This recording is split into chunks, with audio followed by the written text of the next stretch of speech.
بسم اللہ الرحمن الرحیم۔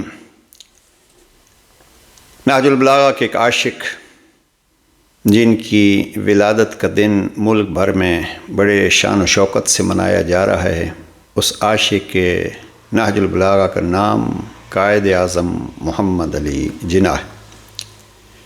قوم اپنے محسنوں کو کبھی بھولا نہیں کرتی اور ان کے مشن اور ان کے مقصد کو لے کے آگے بڑھنا اس محسن کے احسان کا شکریہ ادا کرنا ہوتا ہے۔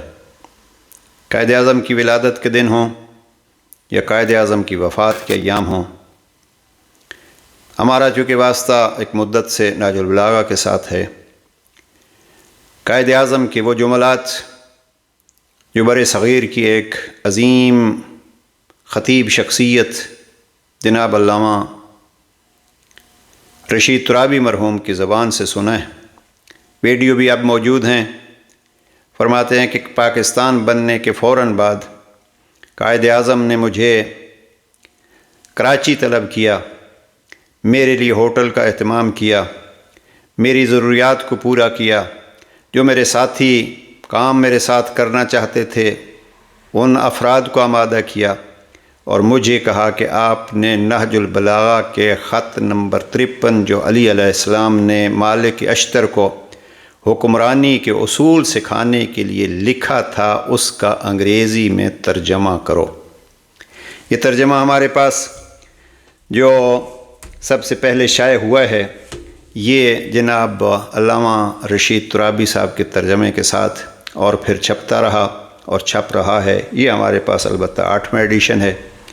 اسی سے عرض کرنا چاہتا ہوں عزیزان، اب سیاستدانوں کو کہاں وقت ہے کہ وہ علی کی سیاست کو جانیں اور کہاں زمانے کو علی کی سیاست پسند ہے، اس لیے کہ اس دور میں بھی بعض نابلد افراد پر تعجب ہوتا ہے کہ وہ علی علیہ السلام کی سیاست کو دوسروں کی سیاست سے تقابل کرتے ہیں۔ علی وہ ذات گرامی ہے جس کے لیے پیغمبر اکرم نے فرمایا میں شہر علم ہوں اور علی اس کا دروازہ ہیں، میں حکمت کا گھر ہوں، علی اس کا در ہیں۔ تو سیاست آیا علم ہے یا نہیں ہے؟ اب ہمارے ہاں تو سیاست کا کیا ہے، لیکن سیاست ایک بہت بڑا علم ہے۔ جب علم ہے تو پیغمبر اکرم سے بڑا کوئی سیاسی نہیں ہو سکتا، لہذا جب سیاست پیغمبر اکرم سے لینی ہو اور اس پیغمبر اکرم کے فرامین اس کے گواہ ہیں اور زندگی پیغمبر اکرم کی گواہ ہے کہ پیغمبر اکرم کتنے بڑے سیاسی تھے، لیکن جب سیاست پیغمبر اکرم کو لینا ہو تو پیغمبر اکرم نے جس کو باب بنایا ہے اس باب سے گزر کے جانا پڑے گا، ورنہ پیغمبر اکرم صلی اللہ علیہ وآلہ وسلم کے اس فرمان پہ حرف آئے گا۔ اس لیے نہج البلاغہ خود سیاست امیر المؤمنین کی ایک جھلک ہے، اور سیاست امیر المؤمنین کا ایک پہلو یہ ہے کہ اپنے عہدے کو قربان کر سکتے ہیں لیکن امت کے بہتری کو ترک نہیں کر سکتے۔ بہت سارے واقعات امیر المؤمنین کی سیاسی زندگی کے حوالے سے، وہ ہمارا موضوع نہیں ہے، ہم بس اتنا عرض کرنا چاہتے ہیں کاش ہمارے آج کے حکمران امیر المؤمنین کے کلام کو اس بیس پہ پڑھ لیتے اور خاص کر اس خط 53 کو اس بیس پہ پڑھ لیتے کہ ہمارے بانی پاکستان علامہ یا مفکر پاکستان علامہ اقبال کے اگر قول کو دیکھیے تو ہم نے کئی دفعہ یہ نقل کیا ہے۔ ایک شعر ہے علامہ اقبال کا، قوت دین مبین فرمود عش، علی کا فرمودہ علی کا فرمان دین مبین کی قوت ہے۔ اور قائد اعظم پاکستان بنا اگست میں، تو اگست ہی کے آخر میں یا ستمبر کے شروع میں قائد اعظم نے علامہ رشید ترابی کو بلایا، اور آپ اس سے اندازہ لگائیے کہ اکتوبر میں یہ خط انگریزی میں ترجمہ ہو جاتا ہے اور اس کا پہلا ایڈیشن قائد اعظم کے کہنے پہ دسمبر میں شائع ہوتا ہے۔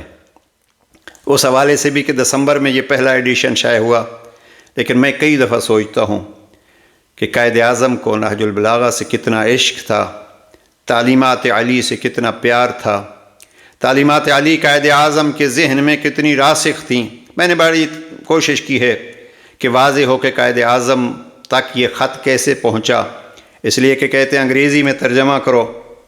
ہم نے اس کو مختلف اوقات میں یہ ترجمہ ہوا ہے اس کا، اور اس کو کافی حد تک الحمدللہ بعض سیاسی برادران کے ذریعے سے پہنچایا ہے۔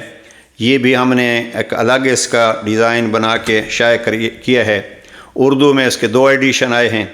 مجھے جو محسوس ہوا ہے، قائد اعظم کے قریبیوں میں سے ایک ڈاکٹر سلیمان صاحب تھے جو امریکہ میں رہتے تھے، اور ان کا اصل تعلق بمبئی سے تھا۔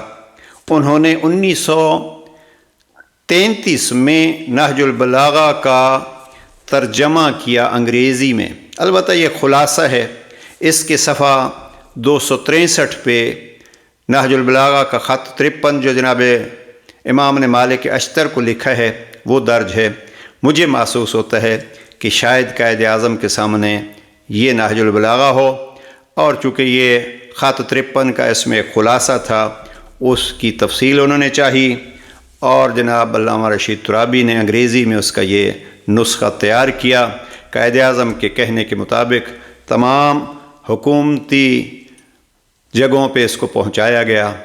آخر میں یہ ہے، سلام ہو آپ پر اے عاشق نہج البلاغہ، کہ آپ کے ذہن میں وہ حکومت تھی جو علی چاہتے تھے۔ آج کے حکمرانوں کو بھی چاہیے کہ کم از کم، اور میں یہاں یہ عرض کرتا جاؤں، وہ جو سیاسی حضرات اگر کوئی سن رہے ہوں، بالخصوص جوانان عزیز اگر سن رہے ہیں، تو کوشش ہی کیجئے ایک خط کا ترجمہ اردو لیں یا انگریزی، ایک سیاسی تک پہنچائیے، تاکہ ہم یہ کہہ سکیں یا علی، ہم آپ کے ان فرمودات کو پھیلا رہے ہیں، زندگی میں اپنا رہے ہیں۔ والسلام علیکم ورحمۃ اللہ۔